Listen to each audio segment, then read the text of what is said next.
मंगलमय मंगल करन वीतराग विज्ञान।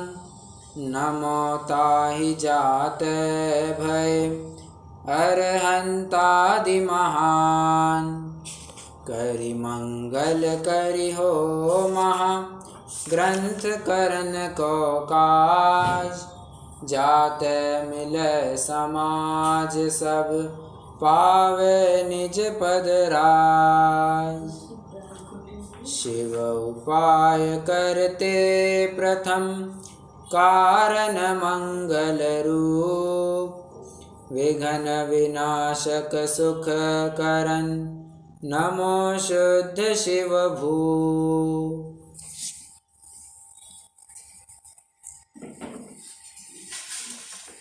पुरुषार्थ से ही मोक्ष की प्राप्ति, यह प्रकरण हमारा चल रहा है। मूल प्रकरण तो आत्मा का हित मोक्ष ही है, अन्य नहीं। इसकी अपनी चर्चा कल चल रही है। टोडरमल जी इसी के अंतर्गत हमें ये समझा रहे हैं कि मोक्ष प्राप्ति करनी। हमने तो कहा कि आत्मा का हित मोक्ष ही है, ये तो हमने सिद्ध करके दिखाया। बट इस मोक्ष की प्राप्ति होगी कैसे? तो कहते हैं पुरुषार्थ ही से होगी, अन्य नहीं। अपन ने पहले इसमें कैसे देखा था? आत्मा का हित मोक्ष ही है, अन्य नहीं। अब उसी प्रकार यहां पर भी लगाना, क्या? मोक्ष की प्राप्ति पुरुषार्थ से ही होगी, अन्य प्रकार से नहीं। ठीक है। कहते हैं किसी भी कार्य के होने में अनेक कारण मिलते हैं। अब मेरा एक प्रश्न है आप सभी से, अनेक कारण मतलब क्या लेंगे आप? अनेक कारण मतलब क्या लेंगे आप? ओके, पांचों समवाय ले लेंगे। थोड़ा संक्षेप रूप में बताना चाहे तो कैसे कहेंगे? आपका ये उत्तर बिल्कुल सही है। और एक उत्तर इसमें बनता है,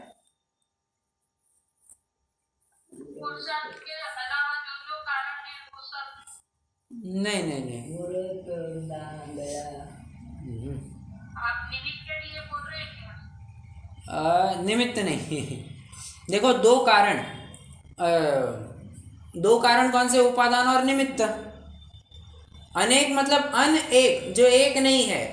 तो अनेक में दो भी आएंगे, दो में क्या लेंगे? उपादान और निमित्त। थोड़ा और अच्छे से कहना चाहे तो इसी का विस्तार 5 बन जाते हैं, और इसी का विस्तार और क्या बनेगा? अरे 5 समय में हो गए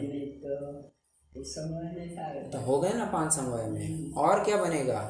इसी का विस्तार और क्या बनेगा?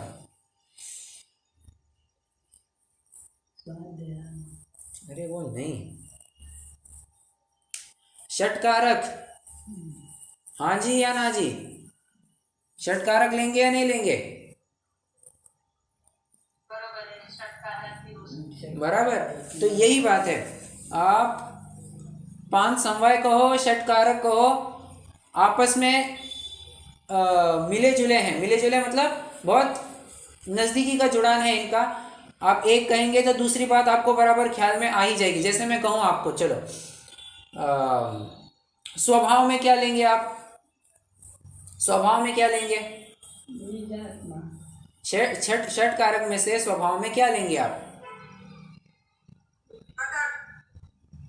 नहीं नहीं, 5 समवाय और छठ कारक, हम इन दोनों को थोड़ा जोड़ने का विचार करते हैं। मैं आपको एक उदाहरण देता हूँ। जैसे अपन ने कहा स्वभाव, पहले षटकारक के नाम बताइए। अरे उपादान, संप्रदान, अपादान, कर्ता, कर्म, क्रिया। कर्ता, कर्म, करण, संप्रदान, अपादान, अधिकरण, ये 6 कारक है। ठीक है। अब स्वभाव को आप किस में लेंगे?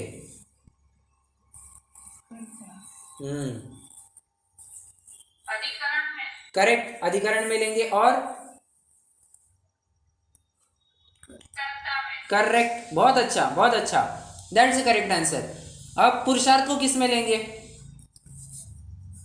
करण।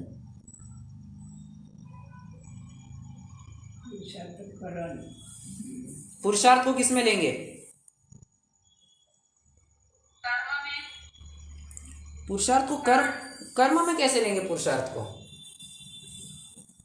यानी वो जो क्रिया की वो अपना कर्म हो जाता है ना, ऐसे करण ले सकते हैं साधन के से। करण करण करण लेंगे। क्या कहा? डॉक्टर साहब कुछ कह रहे थे?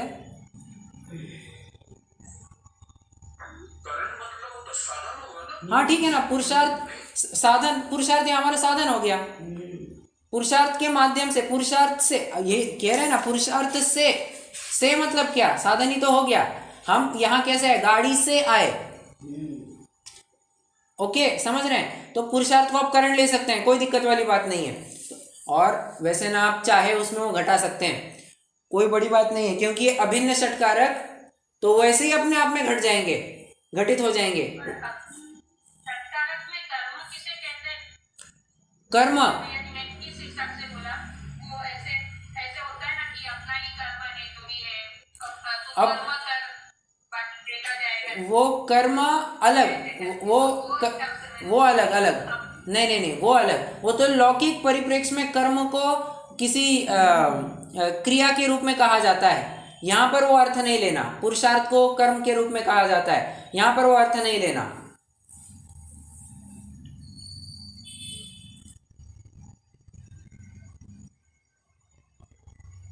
ठीक है, तो इस प्रकार आप खूब विचार कर सकते हैं। निमित्त में क्या लेंगे? निमित्त को किस में लेंगे आप? हैं? अपादान में ले सकते हैं। अपादान में कैसे?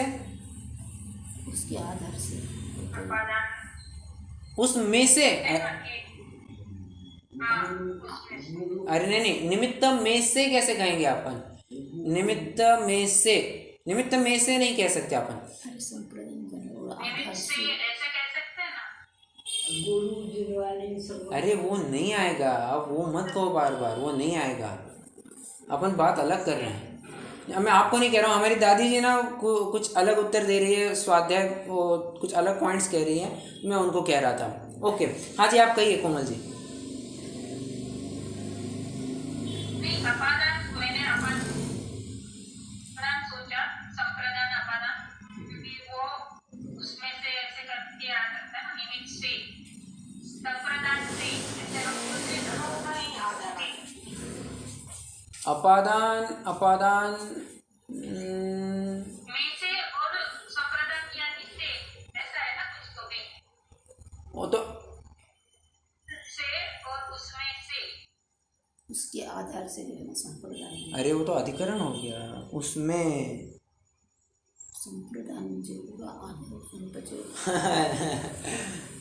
इसमें तुक्के आएंगे ना, करण आ सकता है। करण, निमित्त को करण में डालेंगे कैसे?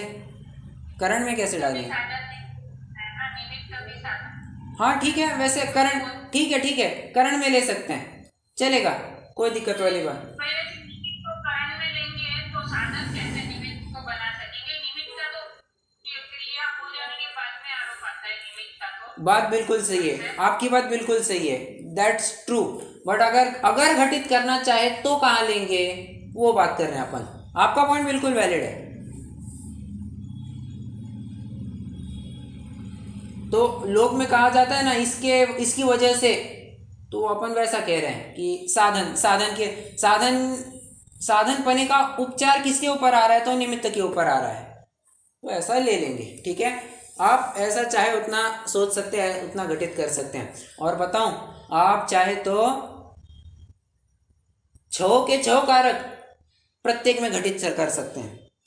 अब विचार करके देखना, 6 के 6 कारक आप प्रत्येक में, हाँ निमित्त में थोड़ी सी दिक्कत हो सकती है आपको, बट बचे हुए 4 कारकों में आप आराम से कर सकते हैं, कोई दिक्कत वाली बात नहीं है। ये व्यवहार से तो निमित्त को ले ही सकते हैं ना, 6 कारक। हाँ बराबर, व्यवहार से तो ले, और व्यवहार भिन्न षटकारक की अपेक्षा से तो ले ही लेंगे, उसकी कोई बात नहीं है, बात वो भी सही है।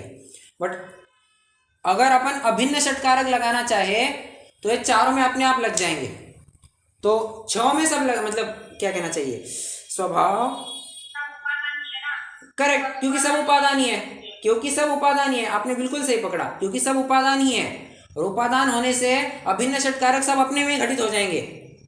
ओके, यही बात है। और जो अपन देख रहे हैं ना कि अपन को इतनी तकलीफ हो रही है, ये भी एक कारण हो सकता है, क्योंकि एक का दूसरे में घटित होते हुए दिखाई दे रहा है कि अरे ये भी तो लग रहा है, वो भी तो लग रहा है, तो ये भी इट्स क्वाइट पॉसिबल। ओके, ये भी पॉसिबल है। चलो, चर्चा क्या हो रही थी अपनी? एक कार्य के होने में अनेक कारण मिलते, तो अनेक की चर्चा अपन कर रहे थे। तो या तो उपादान निमित्त समझो, या तो 5 समवाय समझो, या तो षटकारक लो, कोई दिक्कत वाली बात नहीं है। और टोडरमल जी कहते हैं कि काल, लब्धि और होनहार तो कोई वस्तु ही नहीं है, कोई वस्तु ही नहीं है। ऐसा क्यों कहा कोई वस्तु ही नहीं है? मतलब उसकी हायत ही नहीं है, ऐसा कह रहे हैं? नहीं नहीं नहीं नहीं, अपने प्रयोजन की कोई बात नहीं है, इससे अपना कुछ प्रयोजन सधेगा, ऐसी वो कोई वस्तु नहीं है। जैसे बाजार से, या फिर कई बार होता है ना कि अपने गांव में, अपने शहर में बहुत बार मेले लग जाते हैं, ठीक है। अब मेला लगा है, अब बच्चे को लेकर के जाए वहाँ पर, तो बच्चा कहेगा पापा पापा वो क्या है? पापा क्या कहते हैं? कुछ नहीं है, कुछ नहीं है। अरे वस्तु है, वो तो दिखाई दे रही है ना। कुछ नहीं है ऐसा कैसे कहा? तुम्हारे प्रयोजन की वो वस्तु नहीं है, ठीक है, सिंपल सी बात है, तुम्हारे प्रयोजन की कोई वस्तु नहीं है। और चलो, तुम क्या कर रहे हो? सब कुछ नहीं कर रहा हूँ, कुछ नहीं कर रहा हूँ। और जबकि मोबाइल पर बैठा था वो, मतलब मोबाइल के ऊपर, मतलब मोबाइल देख रहा था, उसी को कहते हैं मोबाइल पर बैठा था, ठीक है। तो मोबाइल पर बैठा था और वो क्या कहता है? कुछ नहीं कर रहा हूँ, कुछ नहीं कर रहा हूँ। ऐसा क्यों कहा? अरे कुछ प्रोडक्टिव जॉब नहीं कर रहा हूँ, ठीक है, कुछ काम की बात नहीं कर रहा हूँ, ऐसे ही टाइम पास चल रहा है, कहते हैं। वही लॉजिक यहाँ पर भी लगाना। काल, लब्धि और होनहार तो कोई वस्तु नहीं है। अरे वस्तु नहीं है मतलब हमारे प्रयोजन की कोई वस्तु नहीं है, इसलिए उसको कहा कि they are useless for you, उनसे तुम्हारा कुछ काम होने ही नहीं वाला है, ठीक है। निमित्त, कल भी अपनी चर्चा हुई थी, निमित्त तो कहते ही उसे हैं कि कार्य होने, जब कार्य होता है तो उसके ऊपर उपचार आ जाते हैं कि हाँ ये सामने खड़ा था, अनुकूलता का इसके ऊपर आरोप आ जाता है। ओके, और क्या बचा? स्वभाव, स्वभाव तो सभी में पाया जाता है, और त्रिकाल उपादान तो सभी में पाया जाता है। अलग से डिस्टिंग्विशिंग फैक्टर क्या रहा?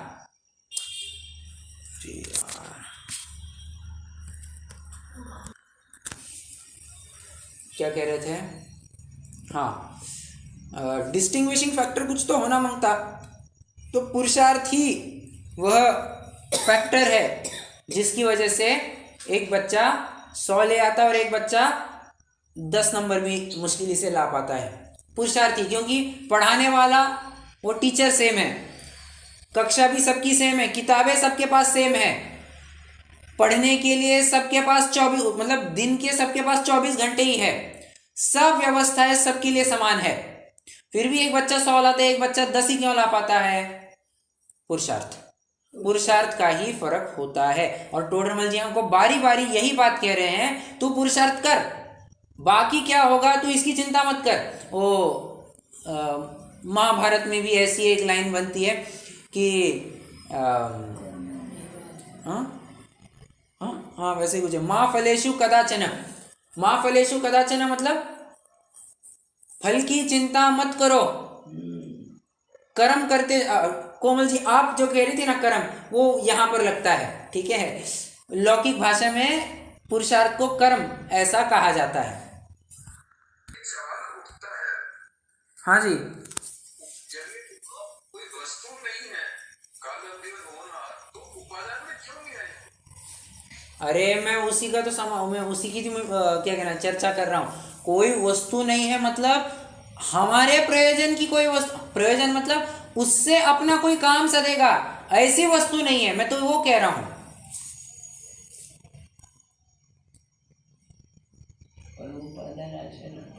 नहीं समझा? प्रत्यक्ष कार्य उपादान डॉक्टर साहब, उपादान है ना, इससे मुझे लगा कि उपादान में लिया तो कुछ तो कनेक्शन होगा, लेकिन वो अगर कोई उसकी वस्तु ही नहीं हो। अच्छा की वस्तु नहीं है, ठीक है, वो एक पॉइंट है। अरे अभी आप कुछ खाना खा रहे हैं क्या? नहीं, ये खाना ओके, नहीं मुझे लगा आप कुछ खा रहे हैं अभी। अभी मैं तो यार रात्रि में डॉक्टर साहब क्या खा रहे हैं? इसीलिए ऐसा कुछ होता है ना, उसके भाई साहब लगेगा। अच्छा, अरे रात्रि हो गई है अभी, अब क्या ले रहे हैं? ठीक है। क्या कह रहा था मैं? हाँ, तो आपका ये प्रश्न है कि इसको उपादान में क्यों लिया, बराबर। देखिए, उपादान में इसके लिए लिया क्योंकि होना ये सब जीव में ही है, यहाँ पर कोई पराई वस्तु नहीं आती। उपादान में इसलिए लिया क्योंकि ये जीव में ही आता है, इसका जो कुछ भी होना है सब जीव में ही होता है, ये कोई पराई वस्तु नहीं है। निमित्त जिस प्रकार पराई वस्तु होती है उस प्रकार कोई काल लब्धि और भवितव्य तो पराई वस्तु नहीं है। You are getting my point? पुरुषार्थम स्वभाव से। ओके, तो यही बात है। वो निमित्त तो एकदम अलग ही हो गया ना। हाँ, करेक्ट, निमित्त तो अलग ही पड़ जाता है, उसके ऊपर तो उपचार आता है। ये तो सब मिलजुल करके एक्टिवली पार्टिसिपेट करते हैं, उसमें कार्य के होने में इनका एक्टिव पार्टिसिपेशन होता है। और ये जीव का ही क्या कहना, वो वस्तु जीव का भी नहीं, प्रत्येक वस्तु का ही वो हिस्सा कहेंगे अपन। ठीक है, चलिए। निमित्त वो तो थर्ड पार्टी हो सकती है, काल लब्धि होनहार ये कभी भी थर्ड पार्टी नहीं होते। ठीक है, ये फर्स्ट पार्टी ही हुआ करते हैं। ओके, चलो। कल अपन ने फिर दो प्रश्न, मतलब शंकाकार ने और दो प्रश्न पूछे थे। क्या? वो तो कह रहा है कि उपदेश तो सभी जन सुनते हैं, कोई उपाय करता है कोई नहीं करता। टोडरमल जी कहते हैं जो पुरुषार्थ करेगा उसी के फल प्राप्ति होगी, जो पुरुषार्थ नहीं करे। उपदेश तो सभी सुनते हैं, बात तो बिल्कुल सही कह रहा है, और जो पुरुषार्थ करेगा ना उसी को फल की प्राप्ति होगी। एक। दो, द्रव्यलिंगी मुनि भी तो खूब पुरुषार्थ करता है, तो फिर से पुरुषार्थ के नाम पर कुछ और उठा करके लाया। पुरुषार्थ मतलब कोई खूब व्रत तपश्चरण कर रहा है, उसको पुरुषार्थ यहाँ पर नहीं कह रहे हैं। पुरुषार्थ तू सम्यक्त्व के लिए कितना पुरुषार्थ कर रहा है, पुरुषार्थ उसको कहा जाएगा। तू मोक्ष के लिए क्या उपाय करता है, उसको पुरुषार्थ कहा जाएगा। यहाँ पर तू कितनी क्रियाएं कर रहा है उससे कोई लेना देना नहीं, उसको यहाँ पर पुरुषार्थ हम नहीं कह रहे हैं। क्योंकि टोडरमल जी थोड़े ही पहले ये भी कह चुके हैं, तू जिस तपश्चरण को पुरुषार्थ कह रहा है ना, वो नियामक कारण नहीं है। मतलब तू कह रहा है ना कि उपवास आदि खूब कर रहे हैं तो खूब पुरुषार्थ कर रहा है। अरे बाबा, उपवास ये नियामक कारण नहीं है, एकासन नियामक कारण नहीं है, रस परित्याग नियामक कारण नहीं है। क्या बात कर रहे हैं जी? हाँ, ये नियामक कारण नहीं है। हो तो हो, नहीं हो तो नहीं हो, इससे कोई मोक्ष अड़ने वाला नहीं है और इससे ना ही कोई मोक्ष होने भी वाला है। हो तो हो, नहीं हो तो नहीं हो।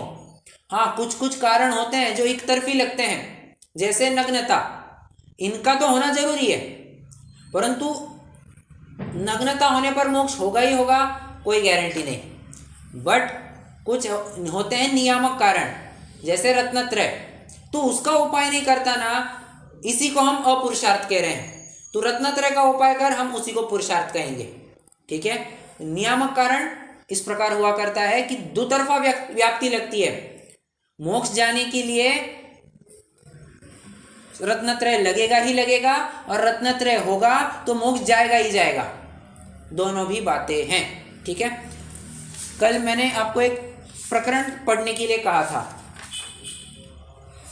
कहीं मिला हो कुछ?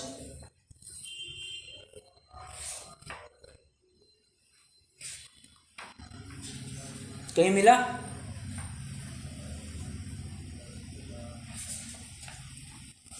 वैसे क्या पढ़ने को कहा था पहले ये तो बताए।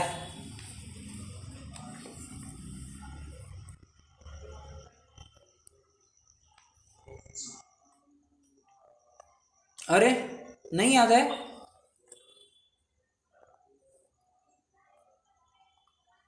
ये सारा पता निर्णय करने में उपयोग लगा है। क्या? पता निर्णय करने में फिर उपयोग ना लगा ही है तो इसी का दोष है। हाँ, करेक्ट, उससे जुड़ा हुआ एक प्रकरण मैंने आपको पढ़ने को कहा था, और मैंने ये भी कहा था अपन ने हाल ही में पढ़ा हुआ है।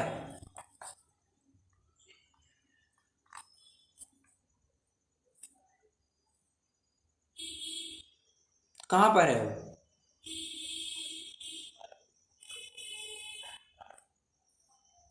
बताइए। पेज 120 पे है क्या ये? 120 पर 30 120 या 130? 120। 120 देखते हैं अपन। मुझे दूसरा पेज मेरे पास था। चलो, अच्छा आपको वो प्रकरण मिल गया। ओके। आप जान जान कर प्रवर्तता है, वो वाला प्रकरण क्या? लगेगा, वो भी लग जाएगा, कोई बात नहीं। आप जान जान कर प्रवर्तता है और शरीर का धर्म बतलाता है। स्वयं क्या कहते हैं आगे? देखो मैं भूल गया, मैं भी भूल गया। क्या कहते हैं? स्वयं उद्यमी होकर कार्य करता है, उसे प्रारब्धानुसार कहता है। आप इच्छा से सेवन करें, उसे ईश्वर की इच्छा बतलाता है। विकल्प करता है और कहता है हमको तो विकल्प नहीं करना, सो धर्म का आश्रय लेकर विषय कषाय करना है, इसलिए ऐसी झूठी युक्ति बनाता है। यदि अपने परिणाम किंचित भी न मिलाए तो हम इसका कर्तव्य न माने। ये प्रकरण लगेगा, बिल्कुल लगेगा। मेरे पास एक और प्रकरण आया था, हालांकि ये मुझे शुरुआत में लगा था बट मैंने वो पॉइंट ड्रॉप कर दिया। मुझे दूसरा प्रकरण मिला।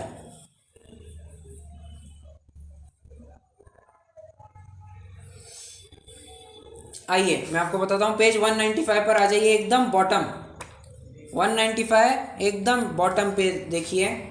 पढ़िए जरा कोई तो भी उसको, लास्ट पैराग्राफ एकदम।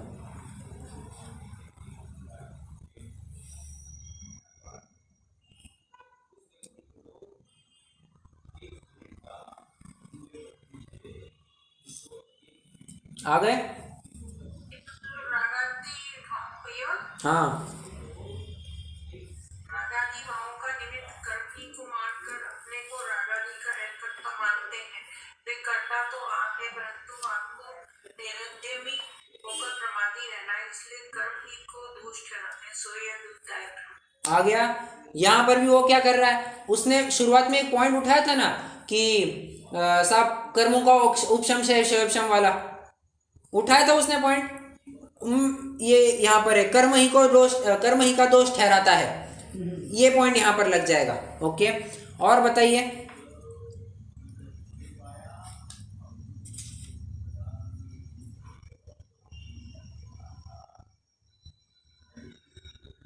अगले ही पेज पर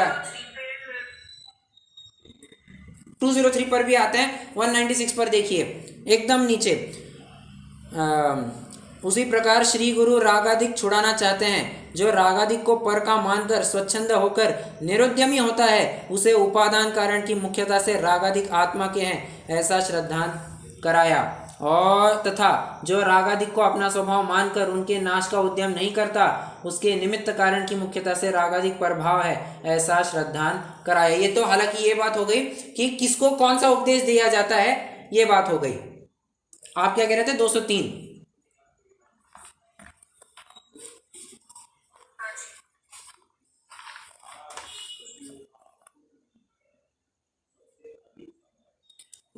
व्रताधिक को बंधन में पड़ना मानते हैं, वो वाला। स्वच्छंदी वृत्ति तथा वह व्रताधिक को बंधन मानता है, सो स्वच्छंद वृत्ति तो अज्ञान अवस्था में ही थी। ज्ञान प्राप्त करने पर तो परिणति को रोकता ही है, तथा उस परिणति को रोकने के अर्थ बाह्य हिंसादिक का नहीं। ये कहाँ से लगेगा? अच्छा, नीचे वाला। करेक्ट करेक्ट, हमारे, हाँ बराबर, नीचे वाला करेक्ट। हमारे परिणाम तो शुद्ध ही है, बाह्य त्याग नहीं किया तो नहीं किया। यदि यह हिंसादि कार्य तेरे परिणाम बिना स्वयं होते हो तो हम ऐसा माने, और यदि तू अपने परिणाम से कार्य करता है तो वहाँ तेरे परिणाम शुद्ध कैसे कहे? विषय सेवनादि क्रिया अथवा प्रमादरूप गमनादि क्रिया परिणाम बिना कैसे हो? करेक्ट, ये भी लगेगा।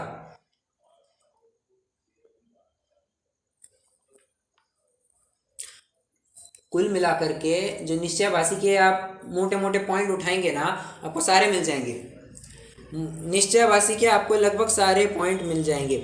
और देखिए 204 पर लास्ट पैराग्राफ देखिए। तथा प्रारब्ध अनुसार तो कार्य बनता ही है, तू उद्यमी होकर भोजन आदि किस लिए करता है? ये परफेक्ट पॉइंट है, 204 वाला परफेक्ट पॉइंट है ये। जो अपनी प्रारब्ध मतलब होनहार, और जो आपने 120 वाला पेज का रेफरेंस दिया था ना, वो भी प्रारब्ध का पॉइंट वो भी लग जाएगा। ठीक है, चर्चा क्या चल रही है अपनी मूल, वो कालब्धि और होनहार के ऊपर जोर दे रहा है, टोडरमल जी पुरुषार्थ के ऊपर जोर दे रहे हैं। ठीक है, टोडरमल जी तर्क ये दे रहे हैं तू वहां पर तो पुरुषार्थ करता है और यहां पर होनहार बतलाता है। देखो, तथा प्रारब्ध अनुसार तो कार्य बनता ही है, तू उद्यमी होकर भोजन आदि किस लिए करता है? यदि वहां उद्यम करता है तो त्याग करने का भी उद्यम करना योग्य ही है, और जब प्रतिमावत तेरी दशा हो जाएगी तब हम प्रारब्ध ही मानेंगे, तेरा कर्तव्य नहीं मानेंगे। इसलिए स्वच्छंद होने की युक्ति किस लिए बनाता है? बने वह प्रतिज्ञा करके व्रत धारण करना योग्य ही है। ओके,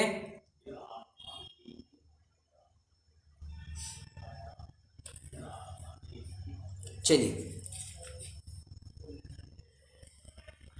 तो ये कई सारे प्रकरण हैं, आप इसको जितना विचार कर सकते हैं आपको और मिल जाएगा। और बात देखना चाहे तो केवल निश्चयाभास के अवलंबी जीव की प्रवृत्ति, आपको वहां पर भी और मिल जाएगा, आपको वहां पर और बहुत कुछ मिल जाएगा।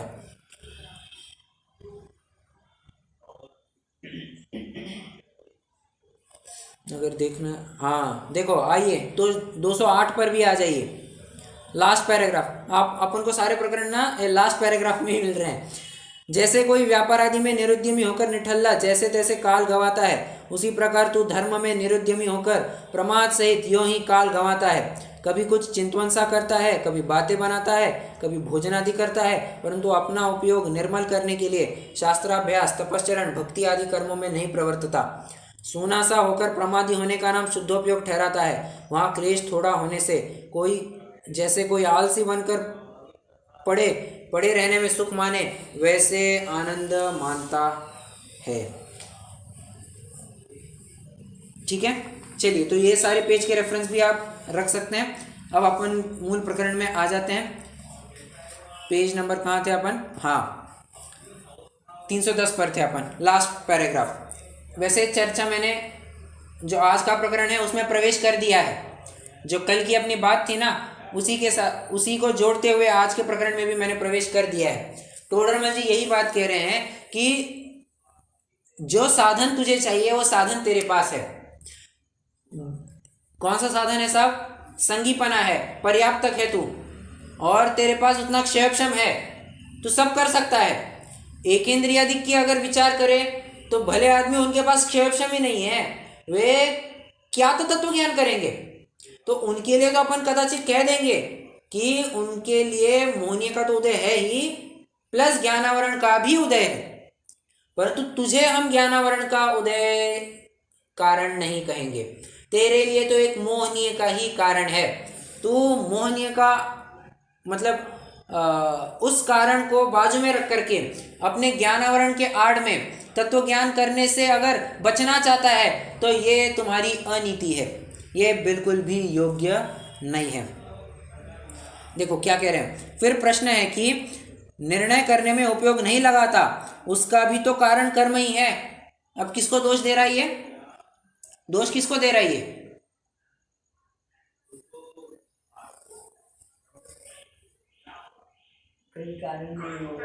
कर्म को दे रहा है, बराबर। पहले किसको कहा? पहले उसने उपदेश इस बात को ही पुरुषार्थ मान लिया, उपदेश सुनना इतने को पुरुषार्थ मान लिया। आप चाहे तो सर्कल कीजिए, उपदेश सुनकर पुरुषार्थ करते हैं, इसको अंडरलाइन कीजिए या सर्कल कीजिए, बॉक्स कीजिए, जो करना है कर सकते हैं। ये उसकी क्या क्या भ्रांत कल्पनाएं हैं, टोडरमल जी उसको उजागर कर रहे हैं। कभी तो केवल उपदेश सुनने को पुरुषार्थ मानता है, एक। दूसरा, कभी तो तपश्चरण आदि व्यवहार करने में पुरुषार्थ मानता है, तो तपश्चरण आदि व्यवहार आप उसको गोला चढ़ाइए। और अभी क्या कह रहा है वो? अभी क्या कह रहा है?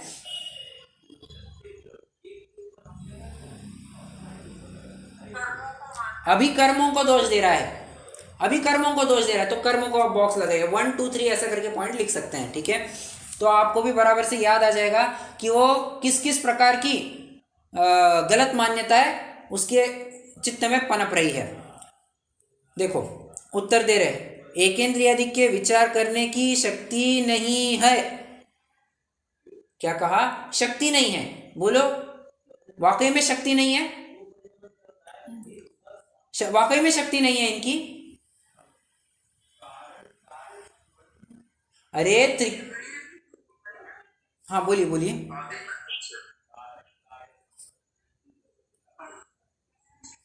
हाँ तो आदिक में आप कहाँ तक लगाएंगे? संगीत रख सकता है ना। हाँ तो असंगी पंचेंद्रिय तक आदिक में आपको असंगी पंचेंद्रिय तक लगा लेना, संगी पंचेंद्रिय मत लगाना, क्योंकि संगी पंचेंद्रिय को ही तो उपदेश दे रहे हैं। ठीक है,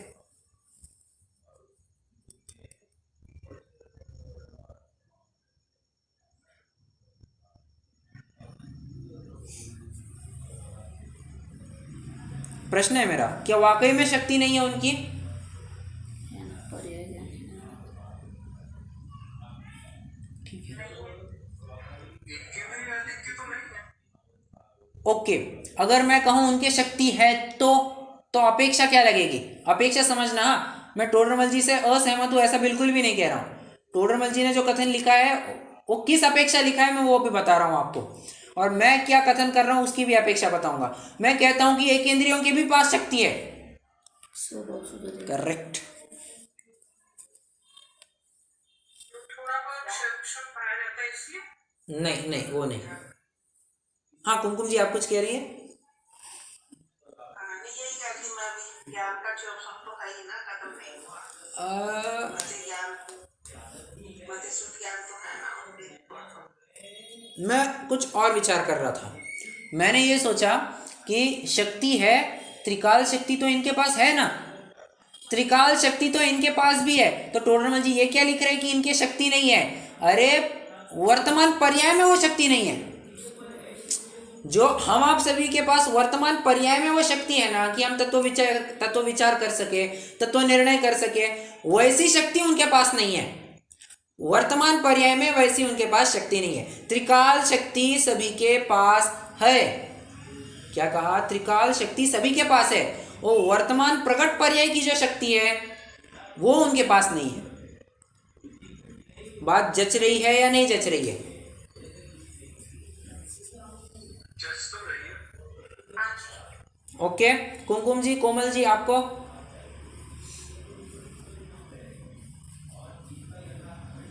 जी भैया जी। ओके चलो। लेकिन उन्होंने तो वर्तमान को देखकर। हाँ करेक्ट, बराबर। मैं वही बताना चाह रहा हूं कि यहाँ पर शक्ति नहीं है, मैं तो उसकी अपेक्षा खोल रहा हूं। कोई ये कहे, कोई ये आक्षेप ले, क्या कह रहे हैं साहब, एकेंद्रियों के भी पास तो शक्ति होती है। अरे तुम जो कह रहे हो त्रिकाल शक्ति की बात कर रहे हो, टोडरमल जी यहाँ पर जो बात कर रहे हैं वो वर्तमान पर्याय की शक्ति की बात कर रहे हैं, तत्व विचार करने की शक्ति की बात कर रहे हैं। दोनों की अपेक्षाओं में फर्क है, तुम अपेक्षा समझो। बिना देखो अपेक्षा, मैं यही बात कहता हूँ, अपेक्षा नहीं समझेंगे तो बहुत दिक्कत होगी। कहाँ पर क्या अपेक्षा लगाना ये समझ में आना ही चाहिए, और ये समझ नहीं आए तो ये बहुत बड़ी हार है। मतलब कितना भी 50, 60, 70, 80 साल का भी स्वाध्याय क्यों ना किया हो, अगर कट्टरतावाद आ जाए ना कि नहीं ये जो हम कर रहे हैं वैसा ही सही है, तब फिर दिक्कत हो जाएगी। और फिर दूसरों को ही गलत ठहराया जाता है कि तुम ही गलत हो। ऐसा नहीं होता है, अपेक्षा समझनी चाहिए। और होता क्या है, जीव अपेक्षा नहीं समझता। लोग इतने स्वच्छंदी भी क्यों दिखते हैं? एक अपेक्षा ही तो नहीं समझ पाए। जो ये कहा जाता है ना कि ज्ञानी के भोग निर्जरा के हेतु है, ज्ञानी के भोग निर्जरा के हेतु है, बस ये अपेक्षा नहीं समझ पाए और उलझन में फंस गए, स्वच्छंदी प्रवर्तने लग गए। यही तो दिक्कत है। इसलिए अपेक्षा समझनी जरूरी है। कहते हैं क्या साहब, क्या बात कर रहे हैं आप इतने धर्मात्मा हैं, आप फिर भी लड़ाई झगड़ा करते हैं। दिक्कत है यहाँ पर, अगेन दिक्कत। भूमिका के अनुसार अपेक्षा नहीं समझेंगे ना तो फिर दिक्कत होगी। इसलिए अपेक्षा हर जगह समझना जरूरी है, हर जगह जरूरी है। और अगर भूमिका के अनुसार उस व्यक्ति की अवस्था को नहीं समझेंगे तो हम उलझ जाएंगे, और यहीं पर कट्टरवाद आ जाता है। फिर कुछ मतलब नहीं रहता कि हम कितना स्वाध्याय कर चुके हैं, हम क्या कर चुके हैं। ठीक है, कोई कहेगा राम इतना धर्मात्मा था, कैसे लड़ाई झगड़ा कर रहा है? कितने जनों को ये प्रश्न उपस्थित होता है, बताना जरा।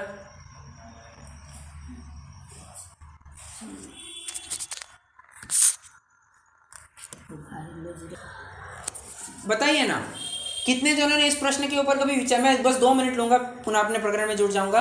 कितने जनों ने इसके ऊपर कभी विचार भी किया है कि रामचंद्र जी क्यों लड़ाई झगड़ा कर रहे हैं? वे तो इतने क्षयिक सम्यक दृष्टि है, लक्ष्मण भी क्षैप शमिक सम्यक दृष्टि है, रावण क्षैप शमिक सम्यक दृष्टि है, ये इतने क्षैप शमिक सम्यक दृष्टि होकर के भी, क्षयिक सम्यक दृष्टि होकर के भी ये क्यों लड़ाई झगड़ा कर रहे हैं? कभी विचार किया इस पर कभी? या कभी प्रश्न आया, या कभी किसी को लगा कि रामचंद्र जी बहुत गलत कर रहे हैं, ये इतने धर्मात्मा होकर के ऐसे लड़ाई झगड़ा मार काट कैसे कर रहे हैं? और वहां तो हत्या कर रहे हैं, सीधी जान ले रहे हैं। युद्ध में और क्या होता है, मारकाटी तो होती है पूरी।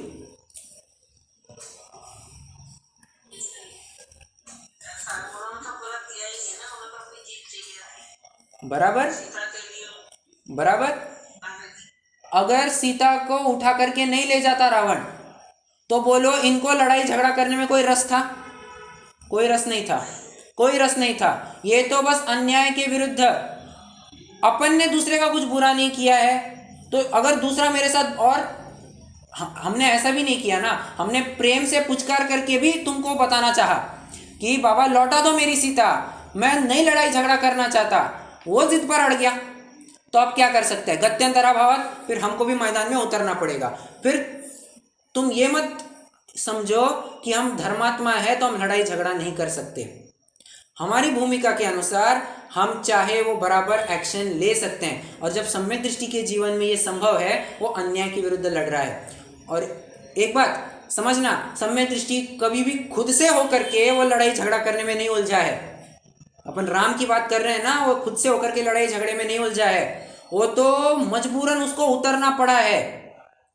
ठीक है, इसी प्रकार लोक व्यवहार में भी लगाना, कोई अपने प्रति गाली गलौज करे अपना रीजन ना होते हुए भी, तो हम 10 दफा सुन करके लेंगे, बट एक पेशेंस की भी लेवल होती है। 11वें दफा हमारा भी वो छूट जाता है, पेशेंस एक लेवल के बाद छूट जाता है। तो कोई इस मुद्दे को लेकर के ये इल्ज़ाम ना लगाए कि ये इतने धर्मात्मा होकर के भी कैसे कषाय करते हैं। ये इल्ज़ाम लगाना बिल्कुल भी उचित नहीं है, बिल्कुल भी उचित नहीं है। और इस मामले में तो, क्योंकि जब तक की मुनि दशा नहीं होती है ये सब देखने को मिलेगा। अरे क्या कहे, आरम त्याग प्रतिमा तक ये विरोधी हिंसा संभव है। समझना, विरोधी हिंसा कोई, अब आरम त्याग प्रतिमा उसके आगे तक भी अब थोड़ा चेक करना पड़ेगा, बट आरम त्याग प्रतिमा तो बिल्कुल पॉसिबल है। कोई अपने घर परिवार के ऊपर या अपने ऊपर कुछ अनशन कुछ करने लग जाए, तो ये व्यक्ति भी कुछ, उसकी भी अपनी इज्जत है या नहीं है, तो वो उसके लिए भी डिफेंड करेगा। ठीक है, आ गया बीच में चरणानियों, मैंने ये प्रकरण कहाँ से उठाया? अपेक्षा समझना जरूरी है। अगर हम अपेक्षा नहीं समझेंगे ना, तो वही रट लगाए बैठेंगे कि नहीं ये व्यक्ति कर रहा है सो ये गलत कर रहा है, ये व्यक्ति कर रहा है सो सही कर रहा है। हम अपेक्षा नहीं समझेंगे तो ये हमेशा दिक्कत होगी। ठीक है, और अगेन मैं एक बात कहते कहते रह गया, क्या कि ये अर्थ बिल्कुल भी नहीं लगाना कि ये व्यक्ति खूब स्वाध्याय करता है तो इसने क्रोध नहीं करना चाहिए। कितने जनों को ये लगता है? आप जरा माइक खोल करके बताएं, मैं सबसे उत्तर सुनना चाहूँगा। कितने जनों को लगता है कि जो जो व्यक्ति स्वाध्याय करता है उसने क्रोध नहीं करना चाहिए?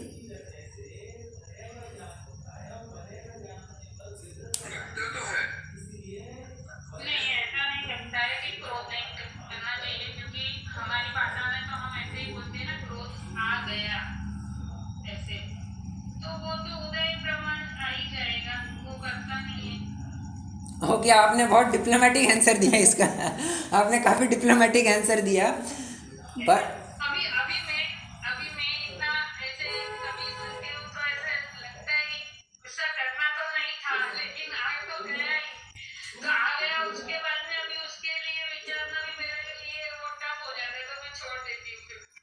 करेक्ट। मैं ये मंदिर में देखता हूँ जो स्वाध्याय करते हैं हम लोग जो कराते हैं वो कभी कभी गेट्स अनॉयड। हाँ तो मुझे लगता है यार ये पढ़ा तो रहे हैं और खुद प्रैक्टिस ओके हे सगळं वेळेवर रामायला आहे ना. तो ये प्रायः एक टेंडेंसी है, प्रायः ये एक मानसिकता है कि जो जो भी स्वाध्याय करता है उसने कषाय नहीं क्रोध नहीं करना चाहिए। तो क्रोध नहीं करने का क्या उन्होंने ठेका ले रखा है? मतलब जो स्वाध्याय नहीं करता है, थोड़ा कम स्वाध्याय करता है, उसने चाहे उतनी कषाय करे वो चलेगा, वो चाहे उतनी कषाय, वो चाहे उतना गुस्सा करे, और हम हाथ पर हाथ रख करके बैठ जाए। ये मैं आपको मतलब एक जस्ट सजेशन, ये धारणा आपके दिमाग से निकाल दीजिए, कंप्लीटली निकाल दीजिए। क्यों? क्योंकि हम श्रावक क्या है, जब मुनिराज तक ऐसी भाषा का प्रयोग कर सकते हैं। जानते हैं मुनिराज कैसे भाषा का प्रयोग करते हैं? हे आत्मपुंसन, नहीं, भगवती आराधना में तो ऐसा लिखा है, हे मुने तू अपना नंगा शरीर ऐसा बीभत्स रूप लेकर के घर घर जाकर के भीख मांगता है, तुझे शर्म नहीं आती? अब बोलो, छठवें गुणस्थानवर्ती मुनिराज ऐसी भाषा बोल सकते हैं कि तू भीख मांगता है? संभव है क्या? हम अपेक्षा कर सकते हैं क्या? परंतु होता है, और ये मुनिराज की वो करुणा होती है, सामने वाले को ठिकाने लगाने के लिए ये किया जाता है। ओके, तो ये अपेक्षा बिल्कुल भी मत रखना कि जो स्वाध्याय करता है या कराता है उसने बस चूड़ियां पहन करके रखनी चाहिए, उसने एक मतलब वो चाहे उतना अन्याय सहन कर ले, उसने पलट करके कुछ गुस्से से बात नहीं करनी चाहिए। ये धारणा अपने दिमाग से निकाल दीजिए। मैं बता रहा हूं क्योंकि इसके आधार पर खूब लड़ाई झगड़े होते हैं। वे ये लोग यही कहते हैं कि तुम स्वाध्याय करते हो, तुम इतना गुस्सा कैसे कर सकते हो? तुम स्वाध्याय करते हो, तुम ऐसा बोल कैसे सकते हो? अरे मतलब क्या तुम स्वाध्याय नहीं करते हो तो तुम चाहे वो बोलो और हम सुनते रहे? हाँ, ऐसा थोड़ी ना होता है। ये लोक व्यवहार है। लोक व्यवहार में तुम लोकोत्तर मार्ग लगाओगे तो तुम गलत, तुम्हारी धारणा गलत है। ये बात समझनी चाहिए, ठीक है? चलो, मैं काफ़ी थोड़ा सा हट गया था, वो बात आ गई, मैंने बोल दी, but I am damn serious on this point. आपको अगर कभी भी ऐसा लगे कि ये इतना स्वाध्याय करते हैं, ये इतनी कषाय कैसे कषाय, और समझना कषाय के नाम पर आपने क्रोध ही क्यों समझ लिया? कषाय के नाम पर हमने क्रोध ही क्यों समझ लिया? हमने लोभ क्यों नहीं समझा? हमने मायाचारी क्यों नहीं समझी? हमने मान कषाय क्यों नहीं समझी? एक क्रोध ही क्यों समझता है हमें? एक क्रोध ही क्यों दिखता है? दिक्कत ये है बात। बस अब हुआ क्या है, बस क्रोध थोड़ा दिखाई देता है इसलिए वो बदनाम हो जाता है, बट जो दिखता है that is not all, that is a part of it, that is not all. इसलिए ये समझना, अगर हम ये मानते हैं कि स्वाध्याय करता है तो उसने गुस्सा नहीं करना चाहिए, you are under completely wrong impression. ये बहुत बड़ी गलत फहमी है, ये आपका भ्रम है। क्योंकि मैंने अभी आपको उदाहरण दिखाया कि ग्रंथों में ऐसी ऐसी बातें लिखी है, और एक छठवें गुणस्थानवर्ती मुनिराज भी ऐसी भाषा का प्रयोग कर सकते हैं। तो समझना चाहिए कि वो क्रोध होता है, और समझना उनका क्रोध कौन सी जाति का है? संज्वलन जाति का। संज्वलन कषाय की जाति भी इतनी तीव्र हमको लग सकती है, तो हम तो अभी अनंत अनुबंधी भी पार करते करते हमारी नौका थक गई है, अप्रत्याख्यान पार करते करते नौका थक गई है, तो हम कैसे अपेक्षा करें कि इसने शांत ही रहना चाहिए? बहुत विचारणीय बिंदु है, इसके ऊपर आप खूब विचार कर सकते हैं। मैं चलो अभी इस प्रकरण को अभी आगे नहीं लूँगा, अपन तो मूल प्रकरण में आ जाते हैं। मैं तो क्या कह रहा था, एकेंद्रियादि के विचार करने की शक्ति नहीं है, उनके तो कर्म ही का कारण है। समझना, इसके तो ज्ञानावरणादि के क्षयक्षम से निर्णय करने की शक्ति हुई है। जहाँ उपयोग लगाए उसी का निर्णय हो सकता है, परंतु यह अन्य निर्णय करने में उपयोग लगाता है, यहाँ उपयोग नहीं लगाता। सो यह तो इसी का दोष है, कर्म का तो कुछ प्रयोजन नहीं है। कर्मों को दोष नहीं देना, कर्मों को दोष नहीं देना। तुम्हारा पुरुषार्थ कम है तो ये मान, तुम्हारा पुरुषार्थ कम है ये तुम्हें मानना पड़ेगा, ठीक है? फिर प्रश्न है कि सम्यक तो चारित्र का घातक मोह है, उसका अभाव हुए बिना मोक्ष का उपाय कैसे बने? वो फिर कहां पर चेट रहा है? कर्मों को ही, वो कर्मों को ही चेट रहा है कि वो कह रहा है कि अरे मोहनीय की वजह से तो नहीं हो रहा है, मोहनीय की वजह से नहीं हो रहा है। अच्छा, तो मोहनीय के अभाव के लिए उपाय कौन करेगा? क्या करे साहब? वो पढ़ाई नहीं हो रही है तो पढ़ाई ये नहीं है वो नहीं है, पेपर अच्छे से चेक होंगे तो हम पास हो जाएंगे। अरे क्यों इतनी दयनीय भाषा बोलते हो? क्यों इतनी दीन भाषा बोलते हो? मां ब्रूहि दीनम वच इसके लिए एक छंद है, नीति का छंद है। रे रे चातक सावधान मनसा मित्रं क्षणं श्रूयताम्। अर्थ बताते जाइए आप। रे रे चातक सावधान मनसा मित्रं क्षणं श्रूयताम्। बताइए।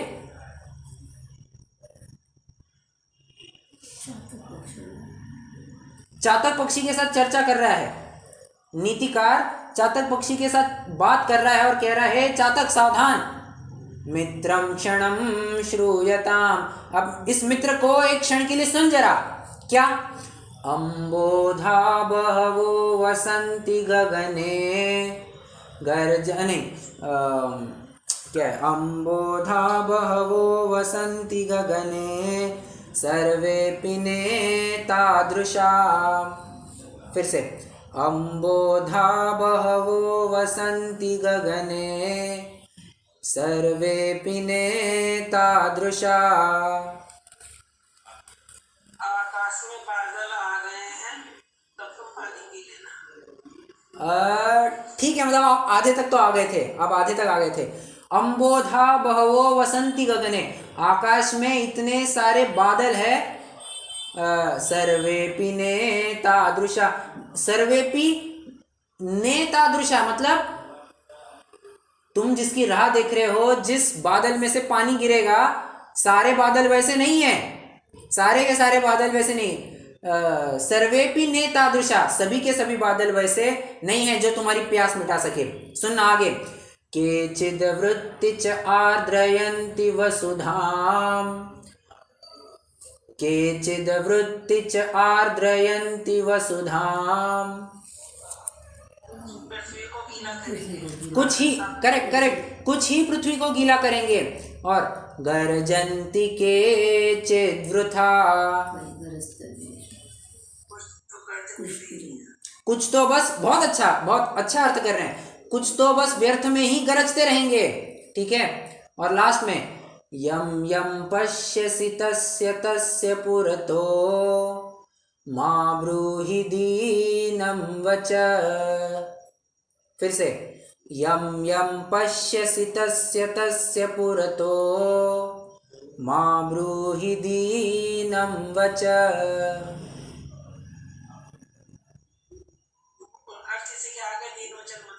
हाँ, बहुत अच्छा। तू माँ ब्रूहि दीनम वच, ब्रू माँ मतलब नहीं, ब्रू मतलब कहना, दीनम वच तू दीन वचन मत कह। तू चाहे वहां दिखता है, तू हर जाते हुए बादल से यही कामना करता है कि हे बादल अब तो बरस जा, हे बादल अब तो बरस जा। तू हर बादल से यही दीनता के वचन कहेगा, ऐसा कैसे चलेगा? इसलिए माँ ब्रू ही दीनम वच, ये दीनता के वचन छोड़ दे, क्योंकि कुछ ही बादल इस पृथ्वी को गीला करने में समर्थ है, कुछ तो बस व्यर्थ में ही गरज करके चले जाएंगे। ठीक है। उसी प्रकार तो यहाँ पर ये बात कैसे लगाएंगे? तुमको कई सारे कारण आजू बाजू में दिखेंगे, इसकी वजह से नहीं हो रहा। अरे क्या करे साहब, उपदेश ही नहीं सुना। अरे क्या करे साहब, तपश्चर्या नहीं किया। अरे और अधिक क्या कहे साहब, कर्मों ने ऐसी टांग अड़ा करके रख दी है कि काम नहीं बन रहा है हमारा, क्या करे? टोडरमल जी कहते हैं माँ ब्रू ही दीनम बचा, तू जो कारण दिखता है, तू मतलब जो वस्तु सामने दिखती है उसी को तो अपना रास्ते का कांटा देखता है। ये बात बिल्कुल उचित नहीं है। तू कर्म दिखे, तू कर्म के ऊपर लांछन लगाने लग गया। तू स्वयं पुरुषार्थ क्यों नहीं करता?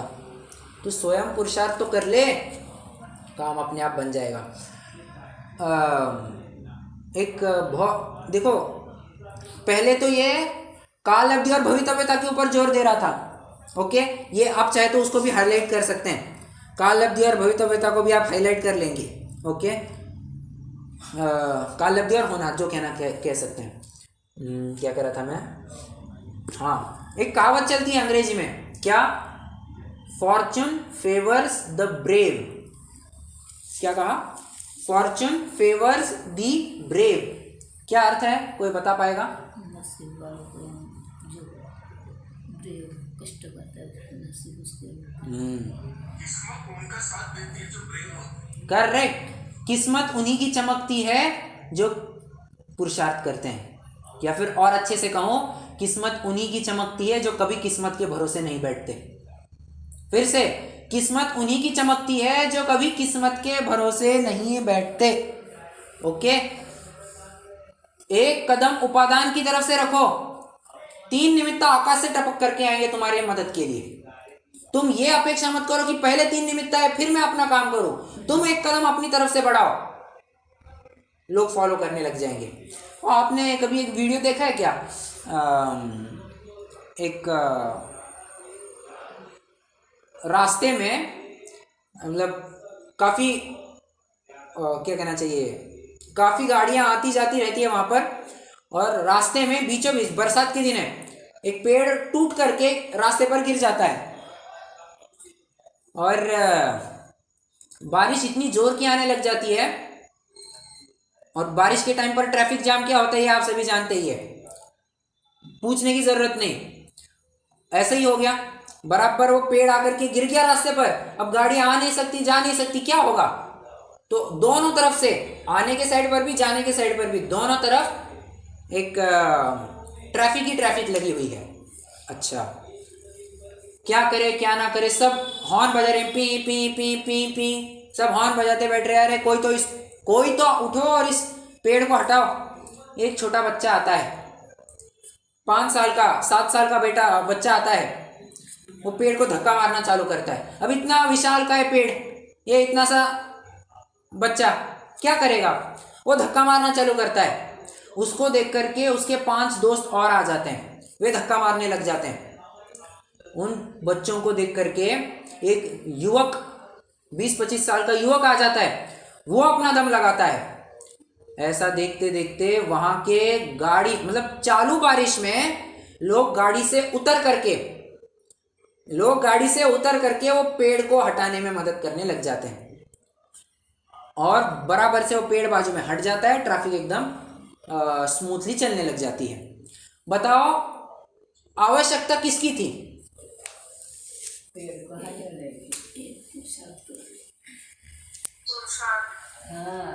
पुरुषार्थ भी कैसा? एक जन आगे बढ़ना चाहिए, बस वो एक जन आगे बढ़ा ना, उसको देख करके पीछे पीछे लोग आने लग जाते हैं। ये मानो, उसको देख करके पीछे पीछे लोग आने लग जाते हैं। ओ, अटल बिहारी वाजपेयी जी का भी एक स्टेटमेंट था ना, क्या है, किसी को पता?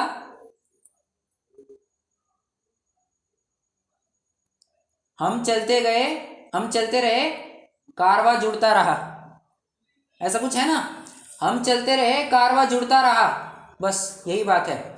उसी प्रकार हमने उपादान की तरफ से एक कदम आगे रखा, बस एक कदम आगे रखने की बात है। निमित्त अपने आप धड़ाधड़ आने चालू करेंगे, धड़ाधड़। अरे वो कहते हैं ना, अब भी बस एक पीएमओ से एक फोन आ जाए, एक फोन। पीएमओ कौन पीएमओ?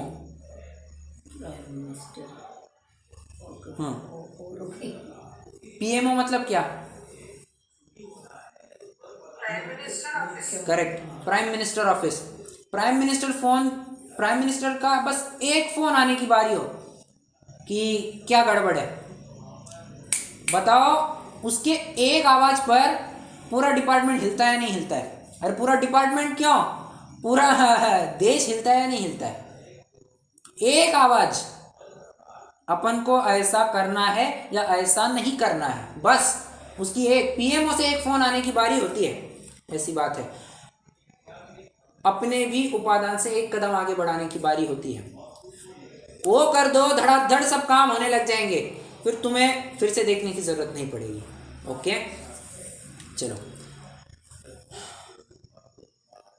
प्राय लोगों में होता क्या है, आलस आ जाता है। इसमें होता क्या है, आलस बड़ा इम्पोर्टेंट रोल प्ले करता है। मतलब लोग कहते हैं कोई अपने लिए आए तो मैं उसके लिए कुछ करूं। देखो लोगों की भी मानसिकता कैसे होती है, कोई मुझे मदद करे तो फिर मैं पलट करके उसको मदद करूं। और हर एक जन ऐसी मानसिकता रखता है, सामने वाला मुझे मदद करेगा तो मैं उसको करूंगा ना 100%। अरे मैं क्या 100 क्या, मैं उसको 200 रुपये दे दूंगा, बट मुझे तो कभी एक बार मदद कर दे। और सामने वाला भी यही विचार कर रहा है, अरे मैं 100 क्या 300 रुपये दे दूंगा, मुझे एक बार कभी मदद कर दे। और इसी विचारधारा में कोई मदद ही नहीं कर पाता है। उसी प्रकार मुझे निमित्त तो मिल जाए तुम पुरुषार्थ करो, अपने आप निमित्त मिल जाएंगे। तत्व निर्णय करने में उपयोग न लगाए वह तो इसी का दोष है, तथा पुरुषार्थ से तत्व निर्णय में उपयोग लगाए तब स्वयं ही मोह का अभाव होने पर सम्यक्त्वादि रूप मोक्ष के उपाय का पुरुषार्थ बनता है। इसलिए मुख्यता से तो तत्व निर्णय में उपयोग लगाने का पुरुषार्थ करना तथा उपदेश भी देते हैं, सो यही पुरुषार्थ कराने के अर्थ दिया जाता है, तथा इस पुरुषार्थ से मोक्ष के उपाय का पुरुषार्थ अपने आप सिद्ध होगा। और तत्व निर्णय न करने में किसी कर्म का दोष है नहीं, तो तेरा ही दोष है, किसी कर्म का दोष नहीं है। परंतु तू स्वयं तो महंत रहना चाहता है और अपना दोष कर्माधिक को लगाता है, सो जिन आज्ञा माने तो ऐसी अनीति संभव नहीं है। तुझे विषय कषय रूप ही रहना है, इसलिए झूठ बोलता है। मोक्ष की सच्ची अभिलाषा हो तो ऐसी युक्ति किस लिए बनाए। सांसारिक कार्यों में अपने पुरुषार्थ से सिद्धि न होती जाने तथापि पुरुषार्थ से उद्यम किया करता है। यहाँ पुरुषार्थ खो बैठा, इसलिए जानते हैं कि मोक्ष को देखा देखी उत्कृष्ट कहता है, उसका स्वरूप पहचान कर उसे हितरूप नहीं जानता। हित जानकर उसका उद्यम बने सो न करे, यह असंभव है। जानते हैं एक नीति वचन है, not doing a thing that is right is lack of courage. Again, not doing a thing that is right, that you know is right, is lack of courage. अर्थ क्या है इसका?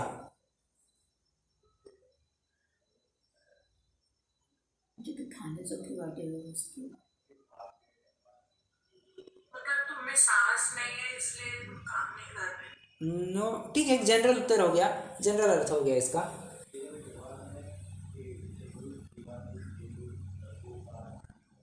देखो, not doing a thing that you know is correct और is right is lack of courage. मतलब हम जानते हैं कि ये काम करने से ही अपना निहाल होगा, परंतु उस कार्य में उद्यम ही नहीं करना है, क्या करे साहब। ये पुरुषार्थ की कमी है। हम जानते हैं क्या कि हम मतलब माता पिता आज के जानते हैं क्या, हम स्वयं इतने विषय कषाय में फंसे हैं, हम बच्चों को क्या संस्कार देंगे ये माता पिता जानते हैं। और ये मानते भी है कि आज बच्चे ज़्यादा बिगड़े हैं ना, हम ही उसमें कारणभूत है। बच्चे सुनते नहीं हैं, उसके लिए बच्चे नहीं, हम स्वयं कारणीभूत है। ये वे जानते हैं, ये समझते भी है, बट फिर भी उत्तर क्या देते हैं क्या करें पंडित जी, बच्चे सुनते नहीं, बच्चे हमारे बस में थोड़ी ना चले, हमारे बस की कुछ बात ही नहीं है। ये जानते हुए कि हम संस्कार लगाएंगे तो बराबर काम होगा, फिर भी संस्कार नहीं लगाना बच्चों को, इसे पुरुषार्थ की कमी कहेंगे। ये बुज़दिली है, बुज़दिली। ये मेरे शब्द नहीं है, ये नीतिकार के शब्द है। ठीक है, आपको लगेगा ये कहाँ से कहने लग गए, ये नीतिकार के शब्द हैं। ठीक है, आज लग रहा होगा काफ़ी एकदम माहौल गर्म करने वाला ये टॉपिक था, बट ऐसे टॉपिक ही हमको ऊर्जा देते हैं। जब तक ये समझेंगे नहीं ना ये पुरुषार्थ से ही मोक्ष की प्राप्ति, तब तक हमारा निरुद्यमीपना कभी भी दूर नहीं होगा, कभी दूर नहीं होगा। इसलिए बार बार इस व्यक्ति को पुरुषार्थ की डोज दिए जाने चाहिए। अरे नेहरू जी कह करके गए ना, क्या क्या कह करके गए नेहरू जी? आराम हराम है, ठीक है, आराम हराम है मतलब अरे आलस छोड़ो, आलस छोड़ो बनो उद्यमी। आगे कुछ है मैं याद नहीं कर पा रहा हूं, बट आलस छोड़ो उद्यमी बनो, इससे ही काम होने वाला है। ठीक है, चलिए कोई प्रश्न हो तो पूछ सकते हैं, नहीं तो अभी जिनवाणी स्तुति करेंगे।